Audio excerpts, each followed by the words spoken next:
Ano ang kwento ni Kakang Miroy Tinyoso tungkol kay Patrocinio Gulapa? Ayun nga, yung mga pagtarong sa amin, sa patungan. Yun yung kwento naman ng tatay ko. Sa amin. Oo. Magkakasama raw sila. Magkakasama sila. Oo. Sa Ano mga... yung kakang landing, yung sa jasa. Oo. Kasama rin nila. Kasama nila dyan. Pinasusulo pa nga sa kanila yung kwan eh. Yung lokban sa ulo, babarilin. Takot daw nila ba hindi? Lalagay yung lokban sa ulo. Sa ulo.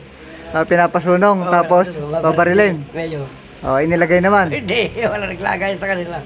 Tatlo sila. Pero ginagawa talaga niya yun, Okay, no? Ginawa niya yun doon sa Tulay Baba, nagpalagay ng lata. Sa pelikula ginawa niya yung ginawa niya naman ng bilya yung... Doon sa Poblas yung ginawa rin niya, nagpalagay naman sanas doon sa isang tao. Yun nga. Binaril ang tama sa lata rin at saka sa mansanas, hindi sa ulo. Sabi ng tatay, yun daw, bumulot ng baril pag ganito lamang, hindi hinuhugot sa bayna pag ganito. Mabilis ano? Inaangat lang ang bayna. Inaangat lang ano? Anong pangalan ng tatay niya? Leandro Tinyoso.